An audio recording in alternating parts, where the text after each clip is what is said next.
마가복음 14장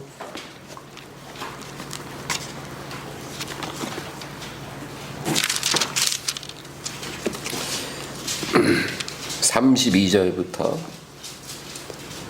42절까지입니다. 14장 32절부터 42절까지 합독합니다.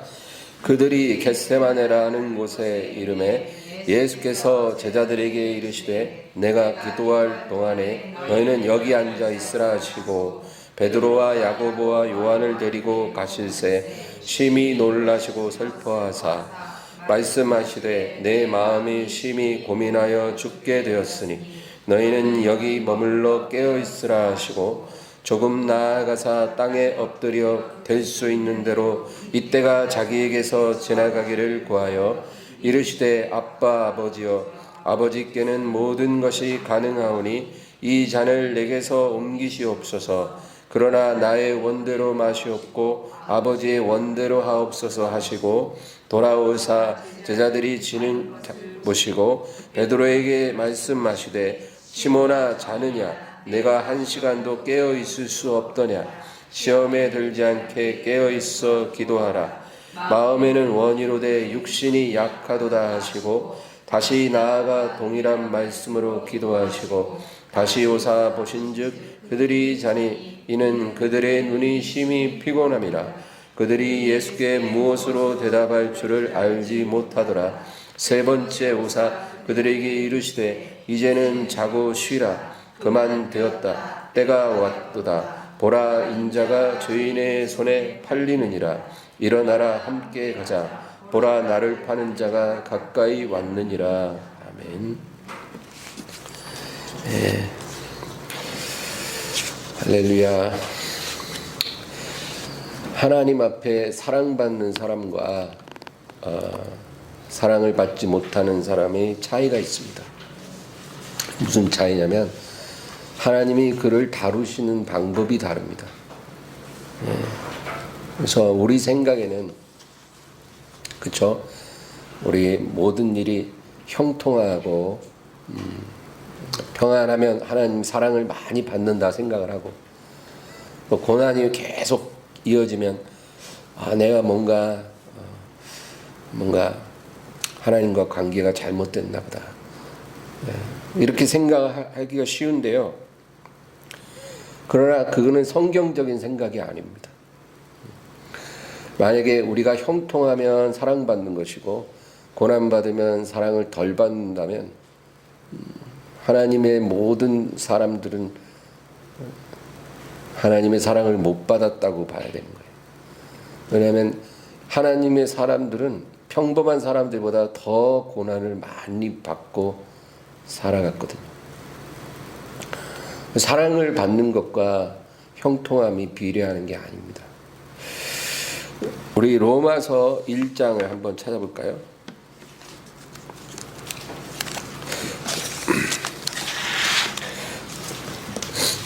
로마서 1장 24절을 우리 다 같이 읽습니다. 그러므로 하나님께서 그들을 마음의 정욕대로 더러움에 내버려 두사 그들의 몸을 서로 욕되게 하게 하셨으니 26절이요. 이 때문에 하나님께서 그들을 부끄러운 욕심에 내버려 두셨으니 곧 그들의 여자들로 순리대로 쓸 것을 바꾸어 영리로 쓰며 28절이요. 또한 그들이 마음에 하나님 두기를 싫어하며 하나님께서 그들을 그 상실한 마음대로 내버려 두사 합당하지 못한 일을 하게 하셨으니 이 세 구절을 보면 공통점이 뭐냐면 그들을 내버려 두셨다는 거예요. 하나님이 그 죄인들을 그 욕심대로 살도록 내버려 두시고 그 정욕대로 살도록 내버려 두시고 또 상실한 마음으로 내버려 두셨다. 여러분, 하나님은 사랑하지 않는 죄인들을 그냥 내버려 두십니다.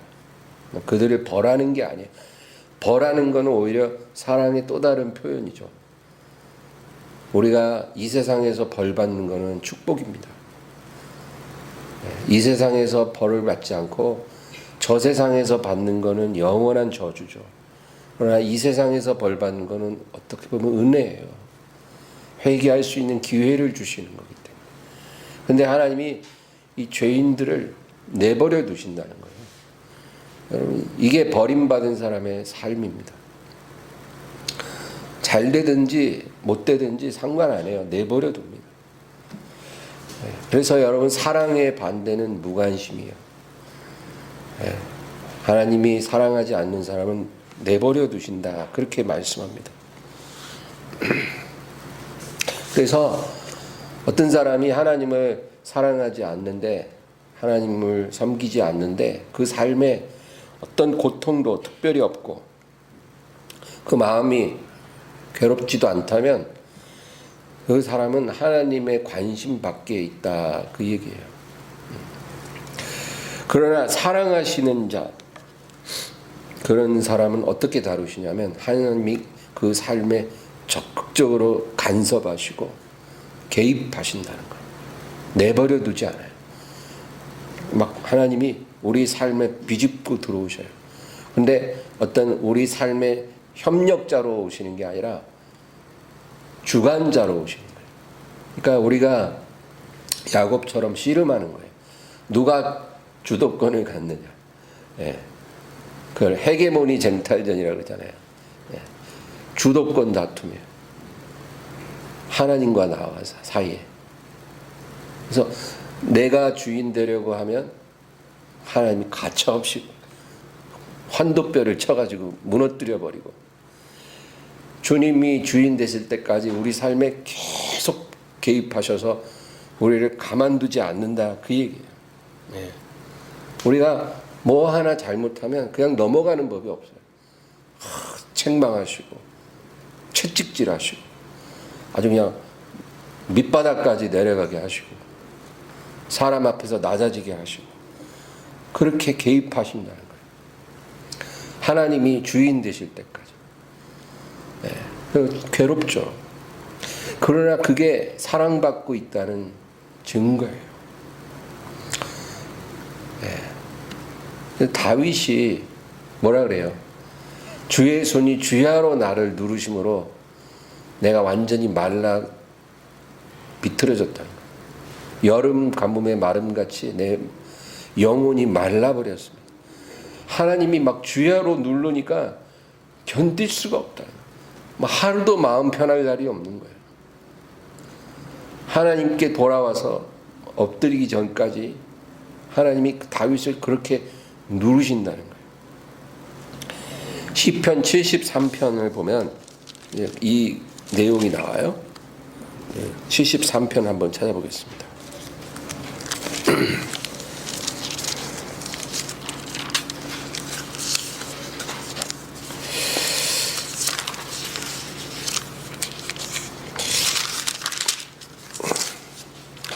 (12절에서 14절) 12절에서 14절 다 같이 읽습니다. 볼지어다 이들은 악인들이라도 항상 평안하고 재물은 더욱 불어나도다. 내가 내 마음을 깨끗하게 하며 내 손을 씻어 무죄하게 한 것이 실로 헛되도다.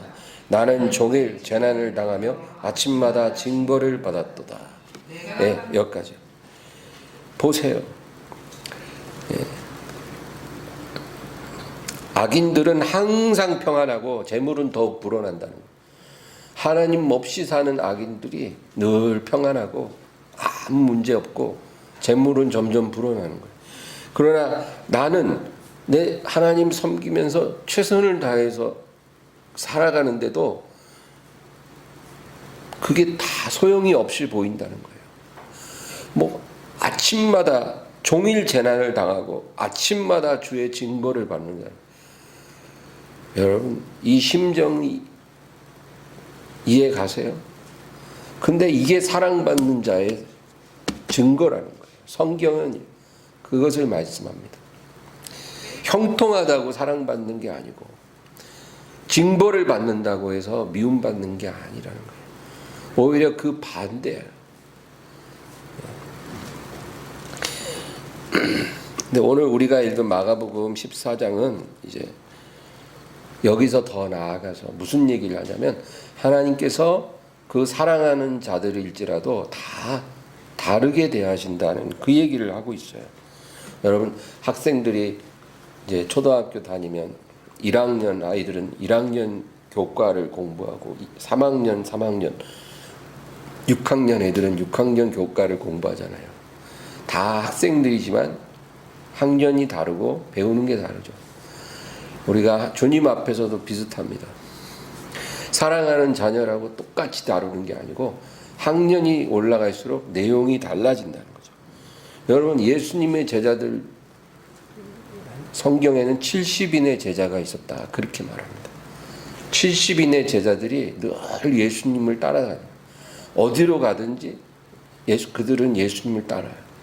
그래서 한 번은 그 70인의 제자들을 둘씩 각 고을도 보내서 복음을 전하고 병자를 고치고 그렇게 사역하게 하실 거예요. 그들이 돌아와서 주여 우리가 복음을 전하는데 귀신들도 우리에게 항복하더이다. 70인의 제자들은 그렇게 주님 앞에서 쓰임을 받았어요.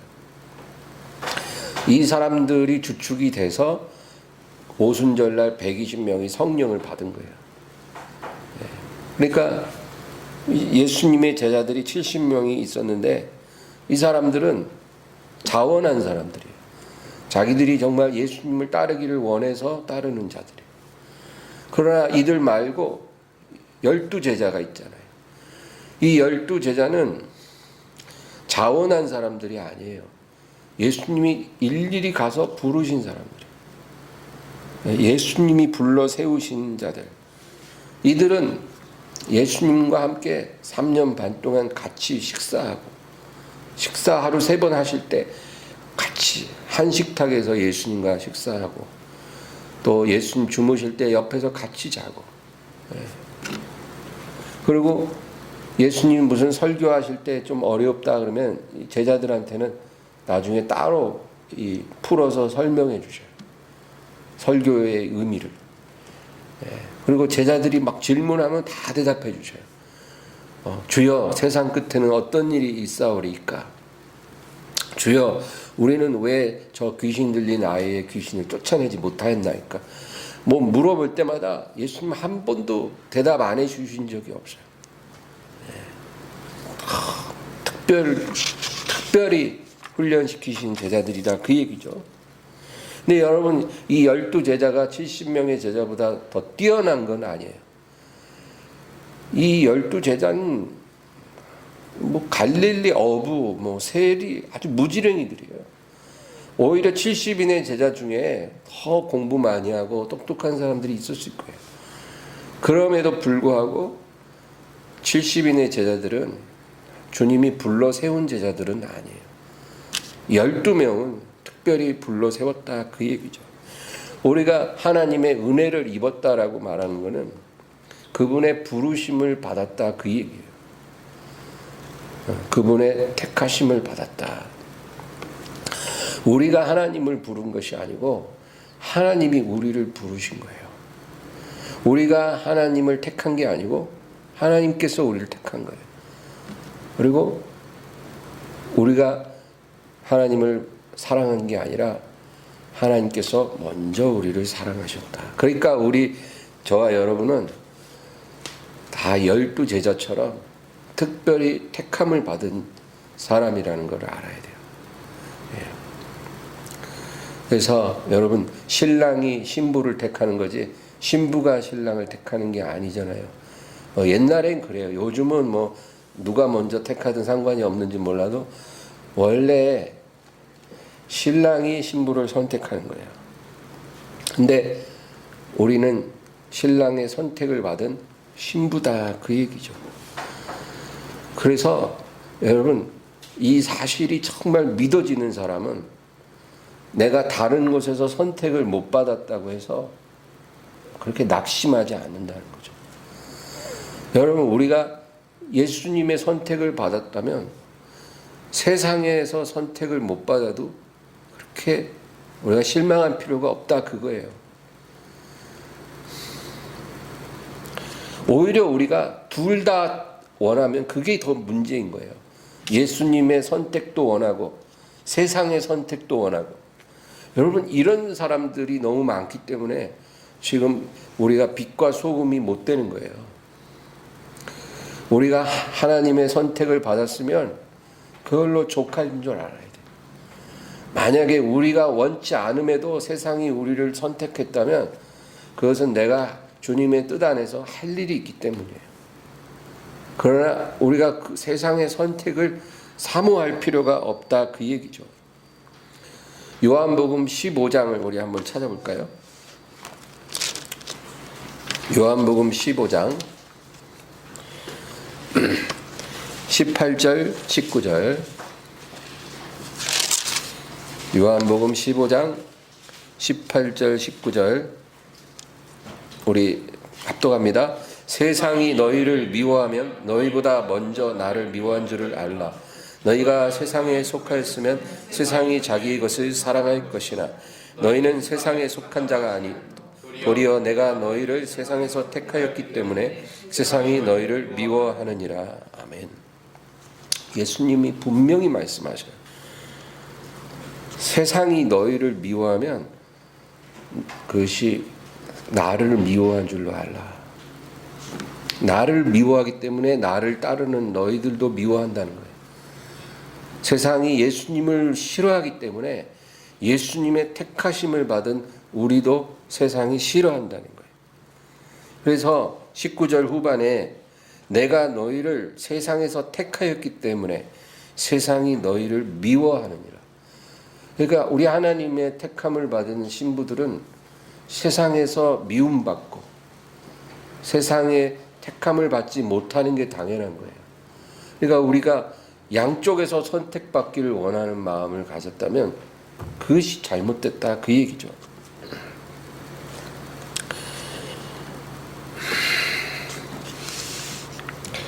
그래서 하나님 자녀가 이 세상에 살면서 정말 열심히 노력하고 사는데도 불구하고 이 세상에 속한 사람들보다 성공적이지 않다면 그것이 우리가 어떤 능력이 부족한 것도 아니고 노력이 부족한 것도 아니고 세상의 선택을 받지 못했다는 거예요.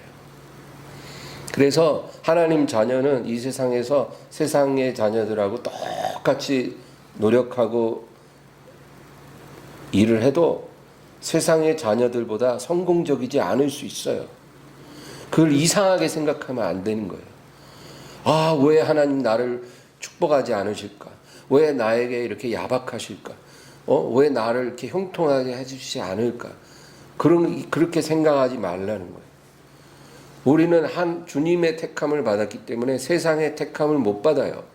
세상의 사랑을 못 받아요. 그래서 우리가 기대한 것만큼 결실이 없어도 이상하게 여기지 말고 주님의 선택을 받은 자녀됨을 기뻐하기를 바랍니다. 그거예요. 그게 우리에게 주님이 말씀하시는 거예요.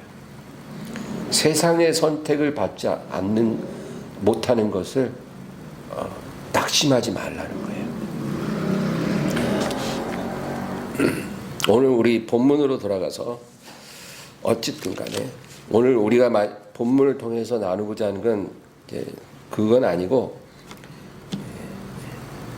왜 예수님이 겟세마네에서 3번이나 기도하셨을까? 그게 오늘의 포인트예요. 여러분 오늘 마가복음 14장 32절 보면 그들이 겟세마네라 하는 곳에 이름에 예수께서 제자들에게 이르시되 내가 기도할 동안에 너희는 여기 앉아 있으라. 그냥 12제자를 데리고 동산에 들어가셨어요. 근데 제자들에게 너희는 여기 앉아 있으라. 그러니까 그냥 기다리라는 거예요. 뭘 하든지 간에 잠깐 눈을 붙이든 뭘 하든 그냥 기다리라. 그리고 그 밑에 33절 보면 베드로와 야고보와 요한을 데리고 가실새 심히 놀라시며 슬퍼하사 말씀하시되 내 마음이 심히 고민하여 죽게 되었으니 너희는 여기 머물러 깨어 있으라. 이 세 제자를 데리고 더 깊이 들어가세요. 그래서 이들에게 내가 너무 괴로우니 너희는 여기 깨어 있으라. 내가 너무 괴로우니 깨어 있으라. 그 말은 뭐예요? 너희도 기도하라 그 얘기죠. 너희도 내가 기도할 동안에 기도해라. 예. 여러분, 이 세 제자는 12제자 중에서도요, 특별히 예수님이 더 깊이 데리고 들어가신 제자들이에요. 그러니까 학교에서 6학년 과정을 공부하는 학생들과 같은 거예요. 주님의 마음이 얼마나 괴로운지는 알 수 없을지라도 내가 이 괴로움 속에서 기도할 때 너희도 같이 기도하길 원한다는 거예요. 그 굉장한 특권이죠. 근데 여러분, 예수님이 왜 3번이나 기도하셨을까요? 기도할 게 많아서? 아니에요. 보면 똑같은 내용만 기도하셨어요. 그럼 예수님은 하나님의 아들인데 한 번만 해도 되잖아요. 그죠? 뭐 이렇게 자주 하고 많이 할 필요가 있을까요? 근데 3번, 1시간 기도하고 잠깐 와서 쉬시고, 또 가서 또 똑같은 기도 1시간 하고 또 와서 쉬시고, 그리고 마지막 3번째 똑같이 1시간 기도하고 그리고 돌아오신 거예요. 이 예수님의 기도를 통해 우리에게 기도의 중요한 진리를 가르쳐 주길 원하시는 것입니다. 그 뭐냐? 기도는 연락될 때까지 하라는 거예요. 기도는 연락될 때까지 해야 된다는 것을 우리에게 주님이 가르쳐 주십니다. 여러분, 기도의 연락과 기도의 응답은 조금 달라요. 기도의 응답은 뭐냐면 우리가 기도를 했을 때 그것이 성취되는 거예요. 우리가 오늘 무언가를 하나님께 간구했어요. 근데 그 간구한 것이 1년 후에 응답이 올 수도 있고, 그죠? 3년 후에 올 수도 있어요. 그 응답이, 기도가 성취되는 것, 그게 기도의 응답이죠. 언제 이루어질지 몰라요.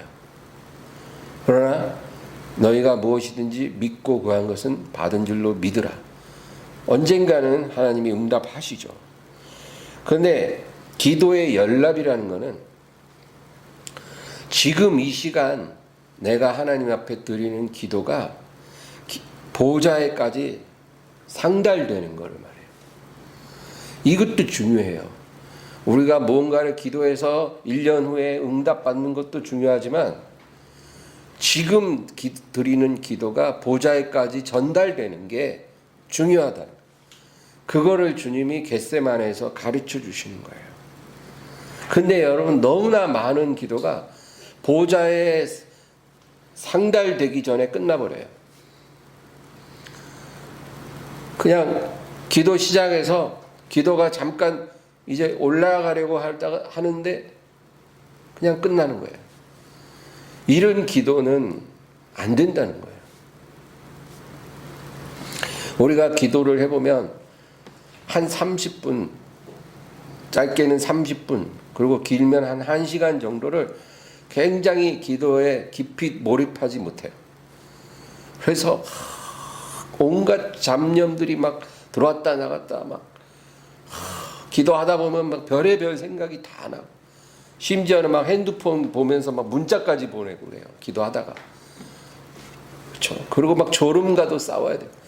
그렇게 막 이게 기도를 하는 거야, 뭐 하는 거야, 뭐 내가 뭔 기도했는지도 잘 모를 정도로 어수선한 상태로 한 30분에서 1시간 정도가 흘러가는 거예요. 그러고 나서 그 단계를 넘어가면 기도가 깊이 이제 몰입이 되는 거예요. 예. 그런데 대부분이 기도가 깊이 몰입되기 전에 다 그냥 기도가 끝나요. 그래서 기도가 힘들다고 느끼는 거예요, 우리가. 왜냐하면 매번 그렇게 몸부림치다 끝나니까 기도는 참 힘들어. 근데 여러분, 그 단계를 넘어서 기도가 깊이 들어가고 몰입되어져야 된다는 거예요. 이 단계는 성령에 이끌리는 그런 기도를 드린다 그 얘기예요. 제가 이렇게 말하는 게 무슨 의미인지 기도하는 사람들은 다 이해할 거예요. 그렇게 어수선하다가 기도가 이제 몰입되기 시작해요. 그러면 내 기도가 하나님께 바로 전달되는 느낌이 오고 아주 깊이 들어가요. 이 단계의 기도를 해야 우리의 기도가 보좌까지 상달이 되는 거예요. 그리고 하나님이 연락하시는 기도가 되는 거예요. 그렇게 기도를 하다가 이제 다 됐다. 이제 충분히 했다. 그 느낌 딱 올 때 기도를 끝내야 되는 거예요. 이렇게 기도를 해야 그것이 하나님이 연락하시는 기도가 되는 거예요. 근데 우리 대부분이 그렇게 기도 생활을 하지 못한다는 거예요.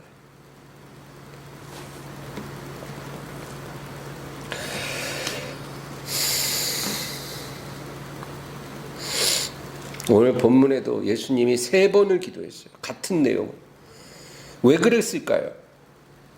예수님조차도 자신의 마음속에 막 두려움, 아까 얘기했잖아요. 내 마음이 심히 고민하고 죽게 되었다.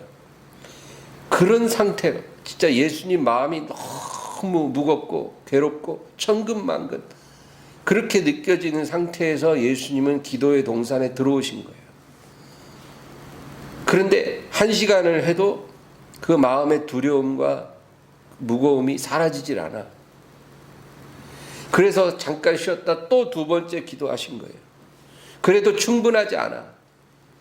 그래서 또 잠깐 쉬었다 3번째, 3시간째 기도를 하고 나시니까 이제 두려움이 사라지고 그 무거움이 다 벗어지고 그리고 성령의 강력한 도움을 받아서 이제 기도가 되기 시작하고 할 수만 있으면 이 잔을 지나가게 하옵소서. 그러나 나의 원대로 마시고 아버지 원대로 하옵소서.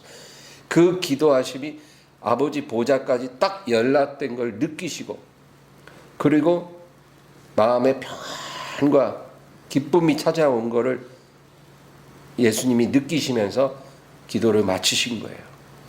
그러니까 예수님이 베드로와 야고보와 요한을 데리고 그 기도를 하신 것은 기도는 이렇게 한다는 것을 가르쳐 주시기 위해서. 너희들은 6학년이니까 이거 알아야 된다는 거예요. 3학년, 4학년들은 저기서 자고 있지만 너희들은 6학년이니까 이거 알아야 돼. 기도는 이렇게 하는 거야. 기도는 연락될 때까지 해야 돼. 너를 무겁게 짓누르는 고통, 그 부담감, 두려움, 근심 이런 게 성령의 은혜로 싹 사라져서 없는 것처럼 느껴지고 네 마음이 완전히 성령 안에서 자유함을 얻고 감사할 수 있을 때까지 하는 거야. 이것이 연락되는 기도고 승리하는 기도야. 그거 가르쳐 주신 거예요. 그러니까 우리도 이렇게 기도해야 된다는 거예요. 모든 기독교인들이 하루에 한 번은 이렇게 기도를 해야 돼요. 그러니까 최소한 한 번 기도를 하면 1시간 이상은 해야 되는 거고 보통 2시간 정도는 해야 2시간 정도 그 자리를 떠나지 않고 해야 이런 기도를 하고 기도를 끝낼 수 있어요. 그런데 모든 하나님 자녀는 하루에 한 번은 이렇게 기도를 해야 된다는 거예요. 그리고 만약에 가능하면 아침에 한 번, 저녁에 한 번 이렇게 기도를 하라는 거예요. 이 정도 하루에 2번 할 수 있으면 그 사람은 진정한 기도의 사람이에요. 그런데 여러분 보세요. 한 번이라도 하루에 이렇게 기도를 하며 살아가는 사람은 1000명에 1명 있을까 말까요? 크리스찬 중에. 우리의 기도가 이렇게 약해졌어요. 예수님은 우리에게 그것을 가르쳐 주신 것입니다. 될 때까지 해야 된다. 그래서 너희의 모든 영적 짐, 죄의 짐, 무거운 짐이 다 내려지고, 그렇죠? 기도 시작할 때는 막 진짜 막 더 살고 싶지 않은 그런 마음으로 기도를 시작했다 해도 기도 딱 끝나면 거짓말같이 그 많은 문제가 없는 것처럼 느껴지고 마음에 막 어마어마한 평안과 기쁨이 막 밀려 들어오는 거예요. 그러고 나서 감사하면서 기도를 딱 마치면 그게 바로 하나님이 연락한 기도를 드린 거예요. 그게 기도의 진정한 제사예요. 그게 영적 예배예요. 우리가 하나님 앞에 영적 예배를 드린다는 것은 바로 그거예요. 주님께 온전히 몰입될 때까지 기도하는 거예요. 우리의 영이 하나님을 만날 때까지 나아가는 거예요. 그게 영적 예배예요. 지금 보세요. 교회 많아요. 사람들 많이 모여 예배는 드려요. 제가 여의도 순복음교회에서 사역을 했는데 그 교회는 세계에서 제일 큰 교회예요. 그 여의도에 있는 그 성전은 엄청 큰 성전이에요. 제가 거기서 사역하면서 아침에 새벽 기도하고 5시 반부터 이제 기도가 시작이 돼요. 말씀 설교 끝나고 5시 반부터 기도를 하는데 6시 정도 되면 70%는 80%는 다 가요, 집에. 30분 안에. 그리고 6시 반 되면 한 30명 남나? 그 대성전에. 그러니까 기도 1시간을 하는 사람이 그렇게 별로 없어요. 한 2시간 지나고 보면 2명 정도 보여요, 대성전에. 그 세계에서 제일 큰 교회, 기도해야 하는 교회라고 소문난 교회인데, 이거는 우리가 너무나 기도가 약해져 있다는 거예요.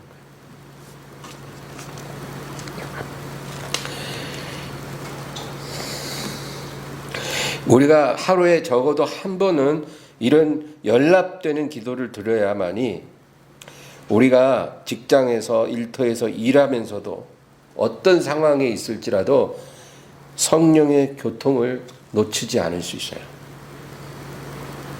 우리가 이런 기도를 해야만 일할 때도 성령의 임재를 느끼면서 일할 수 있어요.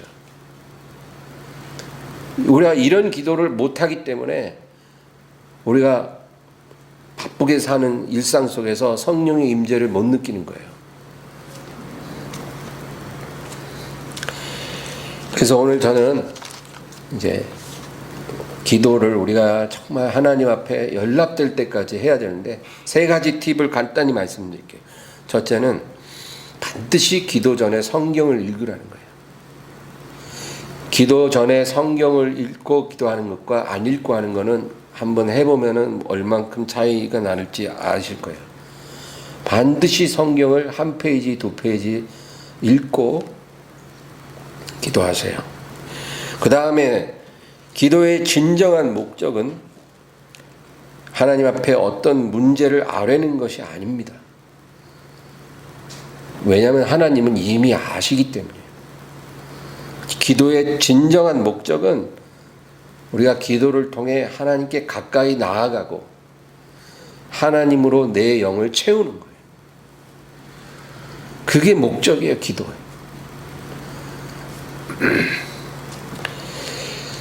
그래서 우리가 기도를 통해 영적 예배를 드리고 주님과 하나 되는, 주님과 동행하는 그것을 우리가 아주 실감 있게 느낄 수 있어야 돼요. 여러분, 이거는 정말로 영적인 거기 때문에 경험하면 이해되는 거예요. 기도하기 전에는 정말 너무나 막 문제가 많아서 정말 기도할 힘도 없을 만큼 내 영이 막 지치고 괴로운데 그 1시간, 2시간 하나님 앞에 나아가서 주님과 교제하다 보니까 이제 성령이 기도를 붙잡아 주기 시작하는 거예요. 그래서 처음에는 입도 열기 힘들었는데 나중에 막 기도가 막 깊이 들어가요. 그렇게 해서 이제 충분히 기도하고 딱 일어날 때는 정말 기도 시작할 때 그 모든 무거움이 하나도 남지 않고 다 사라져요. 기쁨이 충만. 막 삶의 의욕이 막 생겨. 여러분, 이것이 진짜 기도의 승리예요. 이런 승리를 하기 위해 우리가 기도를 하는 거지, 뭘 하나님 앞에 이거 아래고 저거 아래고 그게 목적은 아니에요. 우리가 뭔가를 아뢰 수는 있으나 그게 기도의 진정한 목적은 아니다. 세 번째는, 우리가 하나님 앞에 어떤 문제를 아뢰일 때 백화점식으로 그렇게 나열하지 말고 한 가지만이라도 집중해서 몰입해서 간절히 기도하라는 거예요. 그게 응답을 가져오는 기도예요. 기도 제목 여러분 엄청 많잖아요. 저도 기도 제목 백화점식으로 나열하면 그거 나열하는 데만 1시간 걸려요. 근데 그렇게 기도하는 것보다 한 가지만이라도 간절히 충분히 기도하라. 네. 예를 들어 자녀가 3명이 있어요. 어떤 사람이. 그러면 3 자녀 다 귀하니까 3 자녀를 위해서 다 기도를 해야 되잖아요. 근데 그렇게 하지 않고 셋 중에서 1명만 오늘 내가 정말 그 아이 영혼을 위해서 기도하리라. 그래갖고 기도를 계속 간절히 그 아이를 놓고 기도하는 거예요. 그럼 기도하니까 그 아이에 대한 영혼의 연민이 느껴지니까 막 눈물도 나고 막 그렇게 기도를 하겠죠. 그래서 그 아이를 위해서 한 30분을 했어. 그런데 마음에 정말 평안과 자유가 왔어요. 이 아이를 위한 나의 기도를 하나님이 들으셨다는 확신이 온 거예요. 한나가 그 기도를 하고 나서 딱 돌아가서는 마음에 얼굴에 수색이 없고 음식도 잘 먹고 더 이상 슬픔이 없었다는 것처럼, 그게 왜 그랬겠어요? 한나가 이렇게 머리가 이상해진 게 아니라 그 성령이 그렇게 변화시켜 주신 거예요. 기쁨을 주신 거예요. 그러니까 한나는 그 자신의 서원을 드리면서 완전히 승리하고 돌아갔기 때문에 기쁨이 온 거예요. 그러니까 한 자녀를 위해 그렇게 기도해서 평안이 오면 그 아이에 대한 기도를 하나님이 들으셨다는 거예요. 연락했다. 응답은 언제 올지 내가 알 수 없고 그건 하나님의 주권이지만 들으셨다라는 건 확실한 거예요. 그러면 아유 내가 오늘 개 기도하느라고 나머지 2새끼 기도 못했네. 근데 괜찮다는 거예요. 우리가 그 2 아이 기도 못한 아이들 기도 못 안 했다 해도 하나님께서 다 품어주신 거예요. 왜 그러냐? 우리 하나님은 입력하면 출력하는 그런 컴퓨터 하나님이 아니라 중심을 따라 역사하시는 하나님이기 때문에 그래요. 우리가 하나님과 교통이 있고 하나님의 기뻐하심이 있고 하나님의 연락하시는 제사를 드리는 사람이면 내가, 그러면 다 만사 오케이라는 거예요. Everything is okay. 3 자녀 중에 하나밖에 기도를 못해도 2 아이는 그냥 덤으로 다 축복해 주시는 거예요. 왜? 나는 하나님과 교통하는 기도의 사람이기 때문에 기도 못한 것까지 다 해결해 주셔요. 그러니까 여러분 백화점식으로 기도하지 말고 한 가지만이라도 깊이 간절히 그렇게 기도하는 기도가 좋다는 거죠. 오늘 그래서 기도에 대해서 나눴어요. 여러분 정말 바라기는 우리 엠마오 교회 한 1년 이상 나오신 성도들은 정말 하루에 한 번이라도 이런 연락받는 기도를 드리는 기도의 사람이 되기를 제가 주의 이름으로 축원합니다. 우리 말씀을 생각하면서 간절히 기도합니다. 주여.